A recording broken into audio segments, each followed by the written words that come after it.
episode of the Byproduct podcast. I'm your host, Ian Prukner, and I'm excited to be spending a few minutes with you today, getting better together, because when we get better, things get better. So thank you for showing up. Thank you for your time today. And today's going to be an interesting topic, a topic of ideas, a discussion of principles. And I just really want you to hear my heart on this for a second. It's so sad that today we've politicized everything. And not everything is political. Political parties have sort of grabbed the sort of the control of this idea or that idea, and they identify with it. But there's a lack of debate today around ideas that matter, and ideas have consequences. Okay, ideas have consequences. What we think about, we eventually bring about, and the quality of ideas determines the quality of our lives, the quality of our societies, and ultimately the outcome of our civilization. And so we're going to talk today about some principles, some ideas. I'm going to share with you some ideas that have been shared and implemented over the past number of years. And I really want to stress to you, the idea of substance over form. That's a legal basis, a legal standing, this idea of substance over form. What does that mean? It means that what something really is more important than what it is called or what it appears to be. And so, like in business, for example, you might be a limited liability corporation, but if your money goes into your personal account and you don't have corporate board minutes and you don't keep your corporate filings up, so in appearance is that you are running a corporation, but in substance, in actuality, you're not running a corporation, you are operating as an individual. And so if you get sued, you can do something called pierce the corporate veil. There's no board minutes, there's no upkeep. And so it's substance over form.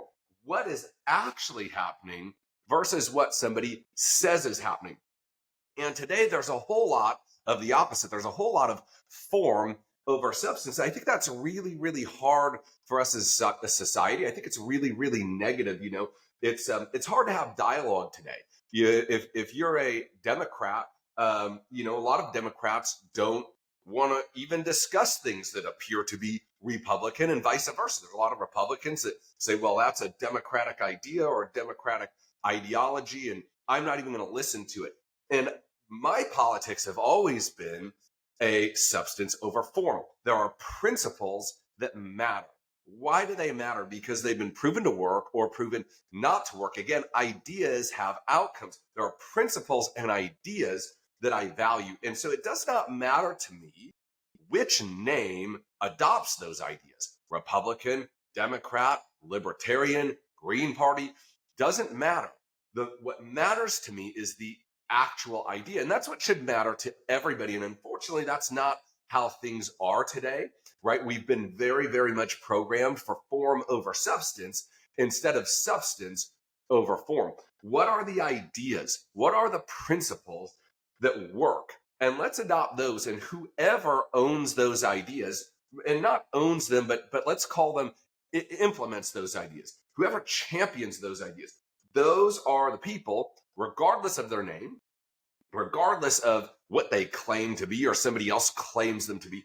That's where we want to find ourselves. If we can hold true to the ideas that are true, then we'll always have a North Star, no matter what anybody says or how things are marketed or propagandized to us. And so I want to encourage you today to listen to some of these things. I'm going to share with you some ideas. Some goals per se, maybe even a platform. I wouldn't call it a platform, but you could think of it sort of as a platform. Here's a group of ideas that has been put forth into our country. And I want you to ask yourself a couple of questions. Number one is, do I see these ideas in practice today? Are they being practiced? Okay. If they are, I want you to ask yourself another question. Where are they coming from? Who is championing these ideas? And I think it's really, really important that we start there with substance and not the form.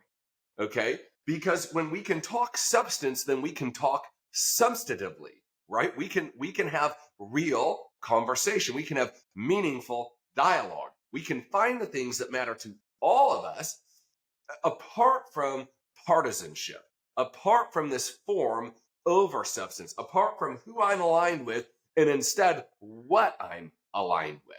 It's what is more important than who. And that's really also why we have sort of a representative government in the US and not a monarchy, right? It's not about the who, it's about the what. It's about the ideas that transcend the people. The people are temporary, but the truth is permanent. Let me say it again. The people are temporary, but the truth or the falsehood is permanent, right? These ideas are right or wrong. They're good or bad. They work or don't work. Okay. And this is true.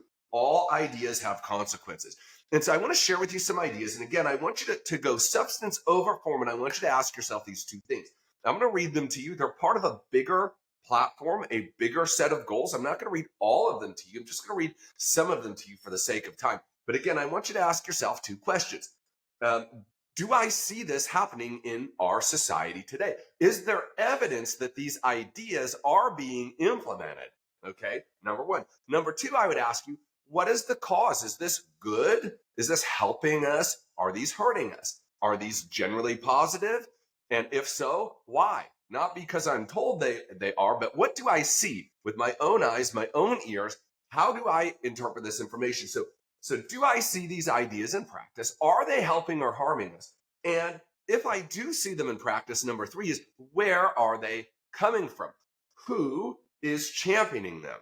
Okay, and I want you to listen all the way to the end because, guys, listen, okay, ideas deserve dialogue because they have consequences. We can't stick our head in the sand and pretend that it doesn't matter to us or that it's not going to affect us, because it does, right? Ideas have consequences. So I'm going to read you a couple of these goals, so to speak, and then we'll talk about at the end sort of where do these come from and how did they come about, right? But I want you to answer those questions, okay? So goal one, infiltrate the press. Goal two, gain control of key positions in radio, TV, motion pictures, okay? Eliminate all laws governing obscenity by calling them censorship and a violation of free speech and free press. Another goal, break down cultural standards of morality by promoting pornography and obscenity in books, magazines, motion pictures, radio, and TV. Do you see this anywhere? Next goal, present homosexuality, degeneracy, and promiscuity as, quote, normal, natural, and healthy. Another goal, infiltrate the churches and replace revealed religion with social religion, discredit the Bible, and emphasize the need for intellectual maturity, which does not need a, quote, religious crutch. Have we heard of this? Do we see this?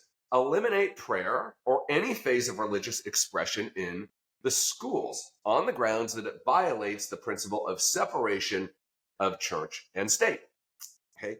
Another goal, discredit the American Constitution by calling it inadequate, old-fashioned, out of step with modern needs, and a hindrance to cooperation between nations on a worldwide basis, right? It's a worldwide thing, not a individual country.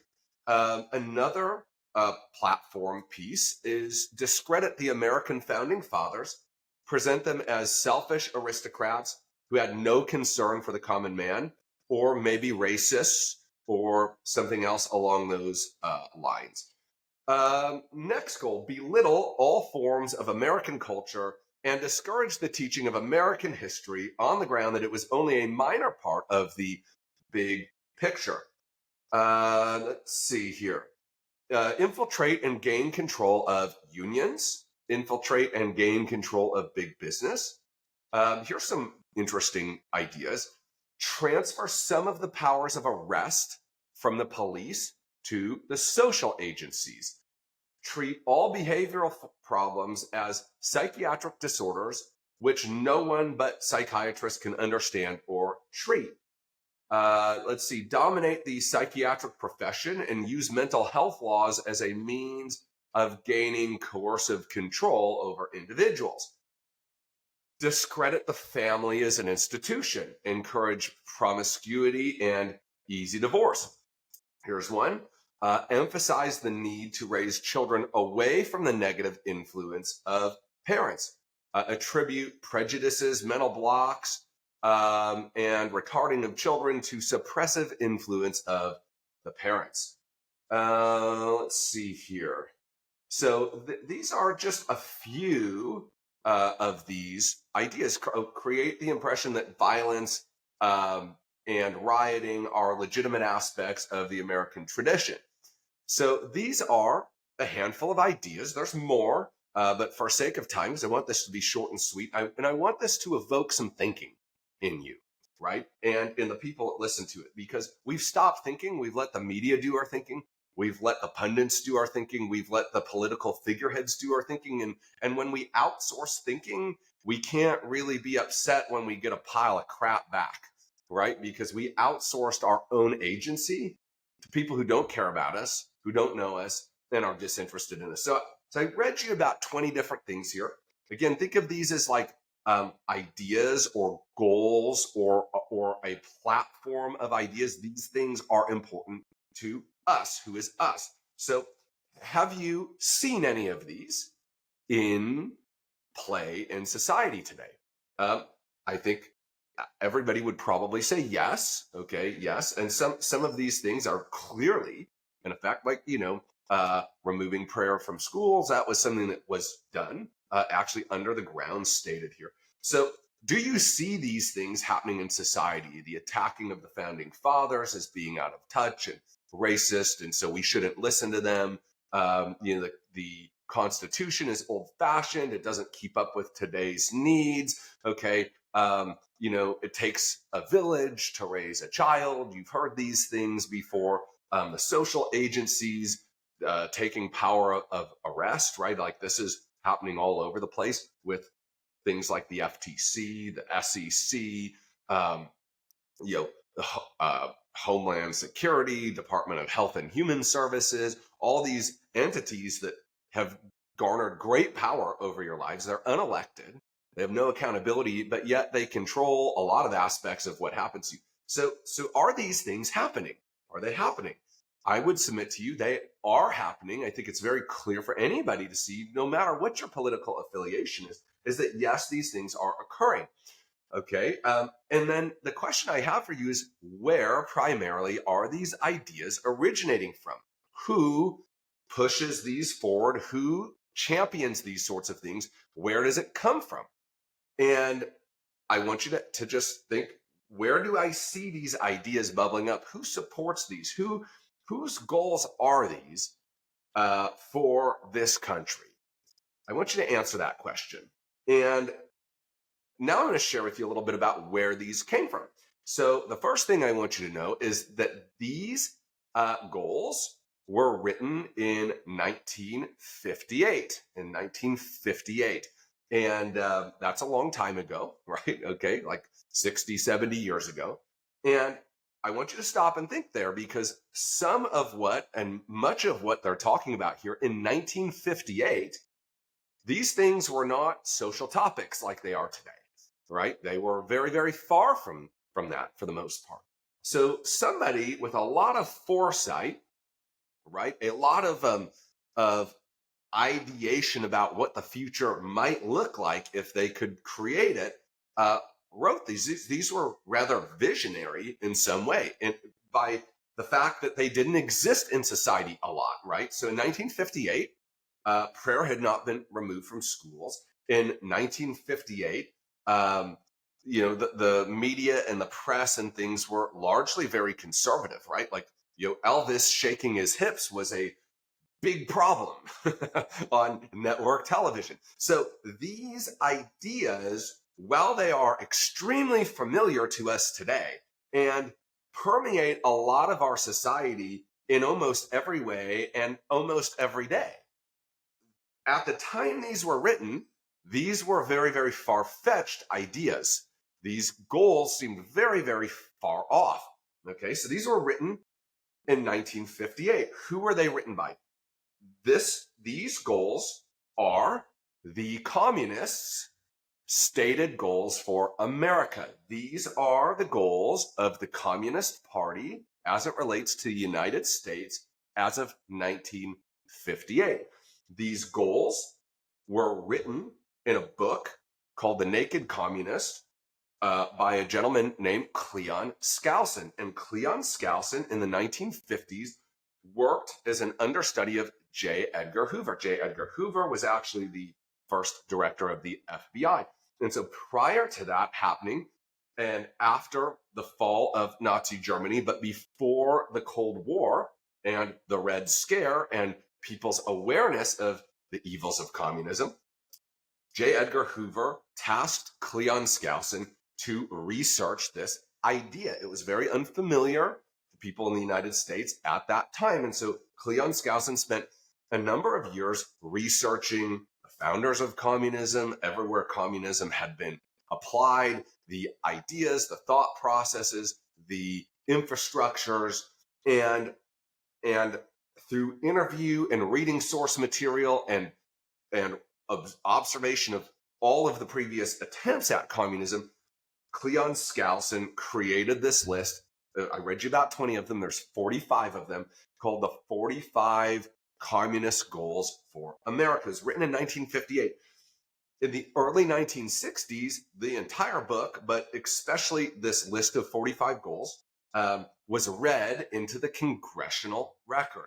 So this list is public domain. You can go and look at it for yourself. Please don't take my word for it. You can see it on your own through the Freedom of Information Act. You have access to this. You can see when it was written, in the state that it was written, and the fact that it was indeed read into the congressional record. Why was it read into the congressional record? Because at that point, communism was beginning to become a problem for the West. It was beginning to become a problem. And so it was read into the congressional record so that there would always remain a copy of this available. So you can grab the book. You can look at this through public domain in the congressional record. And what I want to challenge you to do is to look at this in substance over form. Because many of these ideas, many of these goals in 1958, while they seemed very, very far-fetched, they seemed almost outlandish, they seemed like those could never occur, they are occurring in front of your eyes, in front of my eyes. These are normal ideas in our society today. These are normal ideas, and they are being propagated, okay? They are being propagated, they are being shared, pushed, okay, propagandized, and understand that no matter what the pushers of these ideas call themselves, the ideas are communist ideas. They are the foundation of the communist dream for America. And so you can call them something else. You can call yourself something else and say, well, these are our ideas, but it's substance over form. It doesn't matter what you call yourself or what you call the idea, okay? What it's called doesn't matter. Where it came from is what matters. Where it came from is what matters. And so I just want to encourage you, for those of you who look at our society today and say, you know, things seem really out of control. They seem very upside down.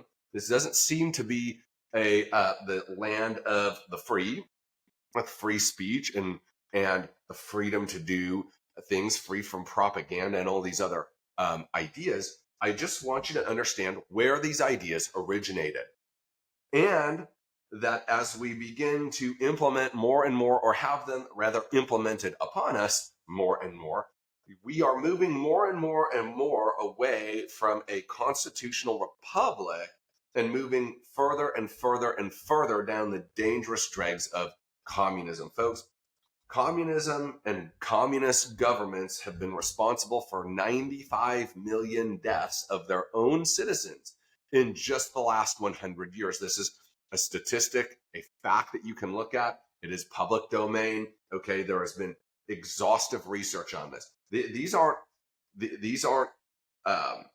people dying in wars necessarily as much as it is at the hands of their own government through starvation, through disease, through genocide, and some wars, but mostly through those other things, which are always the byproduct of communism. Okay, they're always the byproduct of communism. When you take from people who produce to give to people who don't produce, the people who were producing stop. Why should they keep producing? If you can get things by not producing and you have no benefit to produce, then why would you continue producing? And that creates mass shortages in food, in medical supplies, and in every other reasonable facet of life. And so when those shortages start occurring, then what happens is the government comes in to take over and begins to compel your labor. They begin to compel your labor. But the labor is compelled from the most able people, right? And so if you are an able person, if you have agency, if you have the capacity to work, the capacity to think, okay, if you oppose these ideas, you are the people who are compelled to work. You're compelled to work against your will, and the fruits of your labors are then taken and redistributed from you. And because there are more people living off of the effort than are producing the effort, the whole system eventually fails. And that has happened 100 times out of 100 times that this idea has been tried. It violates all of the principles of human nature. Humans are primarily self-interested, and that is not a bad thing. In capitalism, unless you're stealing the money, okay, people are giving you the money willingly in exchange for your effort, for your knowledge, for your time, for your service, or your product. It's a form of compelled labor, but it's voluntary compelled labor, right? I have no right to tell you, you must work to produce something for me. I have no right to tell you that, okay? But what I can do is I can say, I want you to work and produce for me, and in exchange, I'll give you this money. And when that trade is beneficial on both sides, people can willingly engage in commerce. The willing engagement in commerce is what capitalism is about. Forced engagement in commerce is what communism always leads to. And so remember this, ideas have consequences. Ideas have consequences. Do you hear these ideas? Do you see them in practice around you? Are they being implemented? And by whom? Who is the champion of these ideas today? And understand, no matter what those people want to call themselves, what they really are is communists. That's what they really are. You call yourself whatever you like, okay? But that is form over substance. What is really underneath here? And this is why ideas matter, and the open discussion of ideas matter, right? And today we have a lot of ad hominem attack going on. Do you know what ad hominem attack is? You should Google that term. It's a logical preposition, and an ad hominem is where you attack a person and not an idea, right? And so today we see that all the time. I don't like this person, and so therefore I'm unwilling to listen to any of their ideas. Or I don't like this person has done this thing wrong, and so all of their ideas must also be wrong. That is a logical fallacy. It is absolutely possible that somebody can be wrong in one area, but right in another area. Being wrong in one area doesn't make you wrong in every area, okay? But ad hominem attack wants to shut down critical thinking, wants to shut down respectful debate, wants to shut down the free flow and exchange of ideas. Because here's the truth. Here's the truth, okay? Like I said, my politics are one of following the principles that matter most. And whomever is the champion of those politics, of those ideas, those values, whomever that is, whatever person that might be, whatever party that might be, whatever lack of party that might be, okay? Those are the things that matter most. And today, we are not allowed to discuss the things that matter most because we're automatically shut down. Well, it's coming from Harris, and so I don't care to listen to a word she says because she's this and she's that, blah, blah, blah, okay? Or it's coming from Trump, and Trump is evil, orange man bad, and so, he's just this monster, and therefore I don't even care to listen or understand any of the ideas. And that is a very dangerous place. And by the way, that's exactly what the people in power would like you to do. They'd like you to stop thinking so they can do your thinking for you and lead you like sheep to the slaughter. Talk to you soon.